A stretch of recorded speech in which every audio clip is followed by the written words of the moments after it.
사실 오늘 이 이야기는 조금은 꺼림칙하고 또 어떤 분에게는 민감한 주제일 수도 있습니다. 하지만 지금부터 말씀드릴 이 내용은 여러분 자신뿐 아니라 여러분 곁에 있는 가족, 친구, 사랑하는 사람들 모두에게 꼭 필요한 이야기입니다.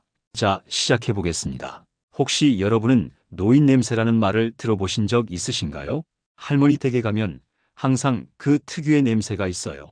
지하철에서 어르신이 옆에 앉았는데 뭔가 꾸리꾸리한 냄새가, 어머님 모시고 사는데 아무리 청소를 해도 집안에 냄새가 배어 있어요. 이런 표현들 솔직히 들어본 적 있으시죠? 우리는 흔히 이걸 노인 냄새라고 부릅니다. 정확하게 뭐라고 정의하기는 어렵지만 분명히 존재하고 그 냄새는 특정 연령대를 지나면서 확실히 몸에 배어 나오기 시작합니다. 그렇다면 이 냄새, 도대체 정체가 뭘까요? 이 냄새의 실체는 노네날이라는 물질입니다. 노네날은 40대 중반부터 우리 몸에서 점점 만들어지기 시작하는 지방산의 산화부산물입니다. 쉽게 말하면 나이가 들면서 우리 피부에서 분비되는 피지가 산화되어 만들어내는 휘발성 냄새 분자인 거죠.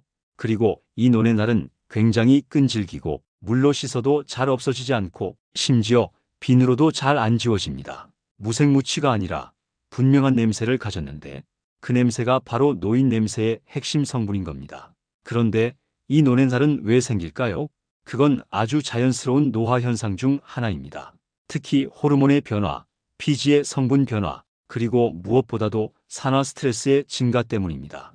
여기서 중요한 포인트가 있습니다.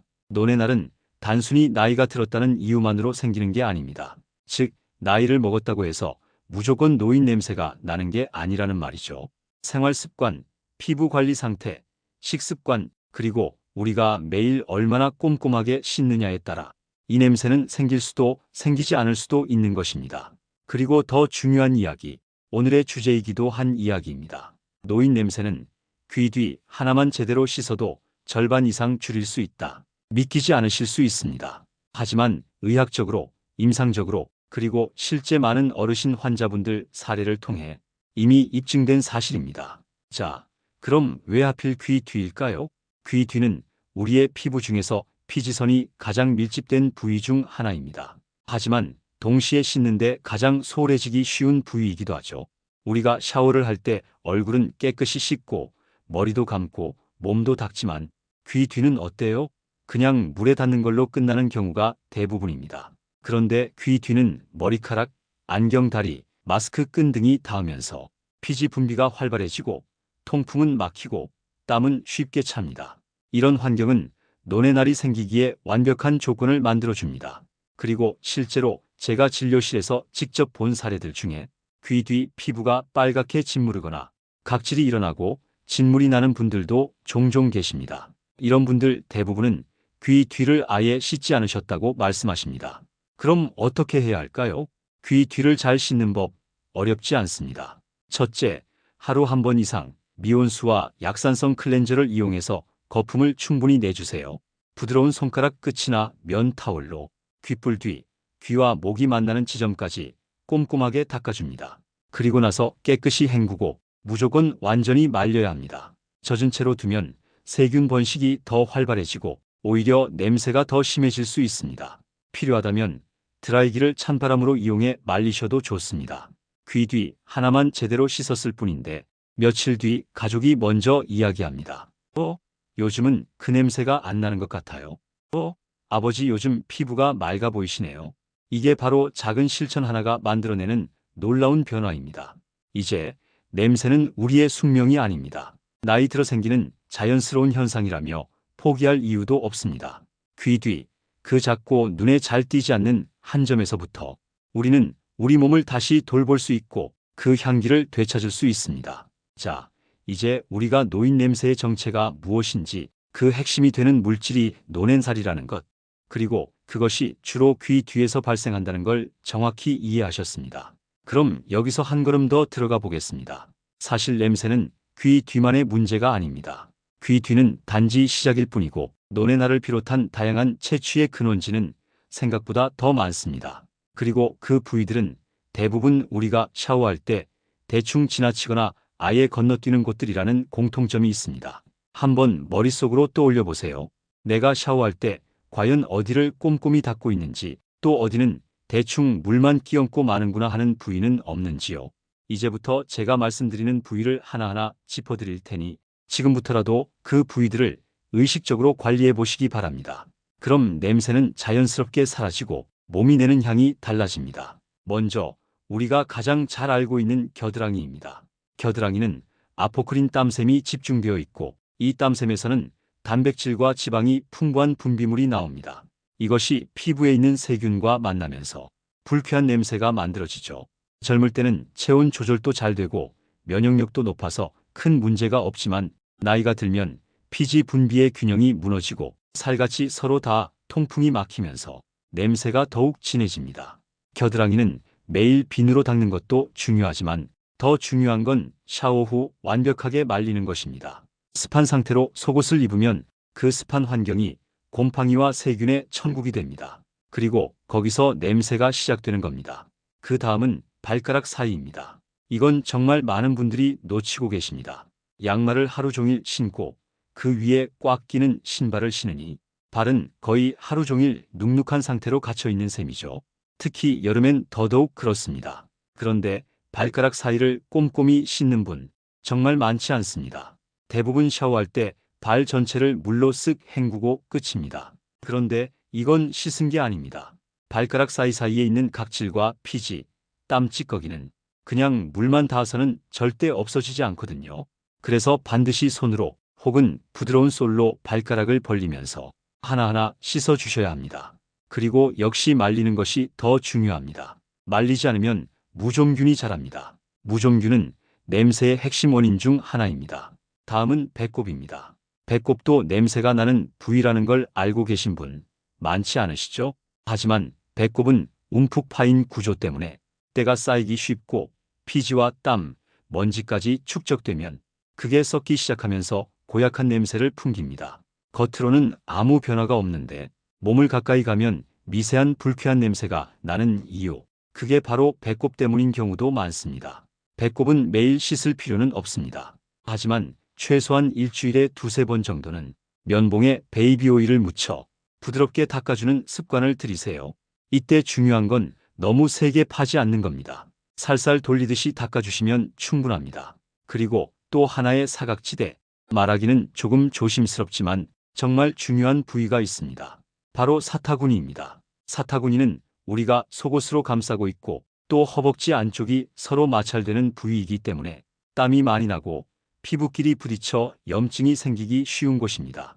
여기에 통풍도 안 되고 피부가 접히는 구조다 보니 조금만 청결 관리를 소홀히 하면 곧바로 냄새가 나기 시작합니다. 더구나 사타구니는 곰팡이나 박테리아 감염이 자주 발생하는 부위이기도 합니다. 그래서 씻고 말리는 것뿐만 아니라 속옷 관리도 매우 중요합니다. 면 소재 속옷 매일 갈아입기, 너무 꽉 끼는 속옷 피하기, 햇볕에 말리기, 이런 작은 습관들이 모여서 사타구니 냄새를 확 줄여주는 효과를 냅니다.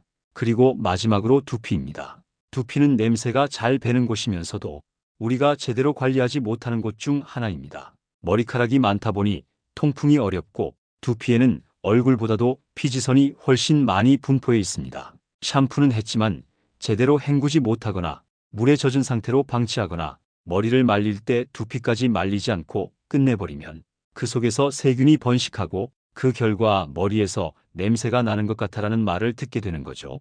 그래서 두피는 손끝으로 꾹꾹 눌러가며 샴푸하기, 2~3분 이상 충분히 헹구기, 그리고 모발이 아닌 두피까지 말리는 것, 이 3가지만 챙기셔도 머리 냄새는 확실히 줄어듭니다. 이제 정리해 보겠습니다. 냄새는 한 군데에서만 나지 않습니다.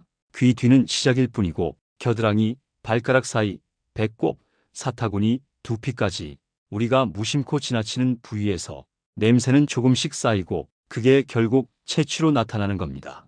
이 모든 건 하루 10분만 투자하면 바꿀 수 있는 일입니다. 대단한 장비가 필요한 것도 아니고 돈이 드는 것도 아닙니다. 단지 내 몸을 다시 돌아보는 그 10분, 그게 바로 향기 나는 사람이 되는 첫걸음입니다. 자, 여러분, 이제 우리는 노인 냄새의 원인이 무엇인지도 알았고, 그 냄새가 어디에서 시작되고 어떻게 퍼져나가는지도 살펴봤습니다. 하지만 여기서 한 걸음 더 나아가야 합니다. 아무리 깨끗이 씻고 잘 말려도 내 몸속에서 계속 냄새의 원인이 생성된다면 그건 마치 구멍난 물통에 계속 물을 붓는 일과 같습니다. 내용에서는 몸 안에서 냄새를 만드는 요소, 특히 식습관에 주목하려고 합니다. 우리가 매일 먹는 음식이 우리가 느끼는 냄새를 결정짓는다는 사실 혹시 알고 계셨습니까? 예를 들어 볼까요? 마늘이나 양파를 많이 먹고 난 다음날 입에서뿐만 아니라 땀에서도 냄새가 나는 경험 누구나 한 번쯤 있으실 겁니다. 이건 단순히 위장에서 올라오는 게 아니라 음식 속 성분이 혈액을 타고 땀샘까지 도달해서 땀이나 피지에 스며든 결과입니다. 논의 날 역시 마찬가지입니다. 그 물질의 생성을 자극하는 환경은 산화된 지방, 활성산소, 그리고 대사 과정에서 발생하는 노폐물입니다. 이 세 가지 모두 우리가 먹는 음식에 따라 달라질 수 있습니다. 그렇다면 어떤 음식이 냄새를 더 심하게 만들까요? 첫째, 고지방 동물성 식품입니다. 돼지고기, 소고기, 특히 가공육류인 햄, 소시지, 베이컨 같은 것들은 지방 함량이 높고 산화되기 쉽습니다. 이런 음식이 많아지면 피지 성분이 더 끈적하게 변하고 노네날의 생성이 더 활발해집니다. 둘째, 정제된 탄수화물입니다. 흰쌀밥, 흰 밀가루, 설탕이 많이 들어간 과자나 케이크 같은 음식은 혈당을 급격히 올리고 그에 따라 인슐린이 과도하게 분비되면서 피지선이 자극을 받습니다. 결국 피지 분비가 늘고 그 피지가 산화되면 냄새가 나죠. 셋째, 매운 향신료와 강한 향의 채소입니다. 마늘, 양파, 부추 같은 채소는 건강에 좋지만 황화합물이 풍부해서 땀이나 피지를 통해 체외로 배출될 때 특유의 매캐한 냄새를 유발할 수 있습니다. 자, 그럼 반대로 냄새를 줄이고 심지어 향기롭게 만드는 음식은 뭐가 있을까요? 먼저 녹차입니다. 녹차에는 카테킨이라는 항산화 성분이 풍부해서 노네날의 생성을 억제하는 데 도움을 줍니다. 하루 2잔 정도 식후에 따뜻하게 드시는 걸 추천드립니다. 그리고 레몬, 오렌지, 자몽 같은 시트러스 계열 과일, 이런 과일들은 단지 입안을 상쾌하게 하는 것이 아니라 땀이나 피지에서도 상큼한 향을 더해줍니다. 또한 요거트, 된장, 청국장 같은 발효식품은 장 건강을 돕고 몸 안에 쌓인 노폐물을 배출하는 데 큰 도움을 줍니다. 장내 환경이 깨끗해지면 체취도 훨씬 줄어듭니다. 그리고 물을 많이 마시는 것. 이건 언제나 강조해도 지나치지 않습니다. 수분 섭취가 부족하면 땀과 소변이 진해지고 노폐물 농도가 올라가면서 냄새가 진해집니다. 매일 1.5리터에서 2리터 정도의 수분 섭취, 이건 필수입니다. 이제 조금 다른 이야기로 넘어가 볼까요? 이런 이야기를 우리가 잘 이해하고 실천하는 건 좋은데 문제는 우리 부모님께 어떻게 이야기할 수 있느냐는 겁니다. 냄새 난다는 얘기, 직접 말하면 상처될 수도 있고 괜히 자존심을 건드릴까봐 걱정되기도 하죠. 그래서 저는 항상 이렇게 말씀드립니다. 정면으로 지적하지 마시고 공감으로 접근하십시오. 예를 들어, 엄마 요즘은 귀 뒤 잘 씻으셔? 나도 요즘 귀 뒤 닦는 습관 들이니까 되게 상쾌하더라. 아빠, 이 향 되게 은은하고 좋은데 같이 써볼래요? 이런 식으로 같이 해보자는 말을 쓰시면 부모님들도 자연스럽게 받아들이세요. 또한 실용적인 선물을 활용하는 것도 좋습니다. 귀 뒤 닦기용 면타월 세트, 미세 브러쉬, 향기 좋은 약산성 비누 같은 걸 선물처럼 드리면서 이거 요즘 유행이래요 하면 더 쉽게 접근하실 수 있습니다. 그리고 마지막으로 우리가 바라는 건 단순히 냄새 없는 몸이 아니라 향기 나는 사람이 되는 것입니다. 우아한 노년, 그건 어떤 옷을 입느냐보다 어떤 향기를 품고 있느냐에 달렸다고 해도 과언이 아닙니다. 실제로 어떤 분을 배웠을 때 말씀이 없어도 은은한 향기가 느껴지면 그 사람에게 호감이 가고 기억에 오래 남게 됩니다. 여러분, 매일 씻고 잘 말리고 좋은 음식을 먹고 그리고 거기에 한 방울의 향수를 더하는 것. 그건 단순한 외모 관리가 아닙니다. 그건 자신을 아끼는 태도이고 타인을 배려하는 마음이며 우리가 살아온 세월을 우아하게 정리하는 방식입니다. 노년은 결코 쇠퇴의 시기가 아닙니다. 그동안 쌓아온 삶의 깊이가 향기로 피어나는 시기입니다. 이제부터 하루 10분 내 몸을 정성껏 씻고 한 번 더 말리고 건강한 식사를 챙기고 내가 입는 향기를 선택해 보세요. 그러면 3일 후엔 가족이 말합니다. 요즘 뭔가 달라지셨어요. 7일 후엔 본인이 느낍니다. 내 피부가 맑아진 것 같네. 그리고 21일, 당신의 채취는 향기로 바뀌고 90일이면 당신은 사람들이 머물고 싶어하는 사람이 됩니다. 오늘도 이렇게 귀한 시간 내어 제 이야기에 귀 기울여 주시고 저와 함께 해주셔서 진심으로 감사합니다. 저는 여러분의 건강 파트너 의사 심영섭이었습니다. 영상이 유익하셨다면 구독과 좋아요, 알림 설정 꼭 부탁드리겠습니다. 건강하고 향기로운 하루 되시길 바랍니다. 감사합니다.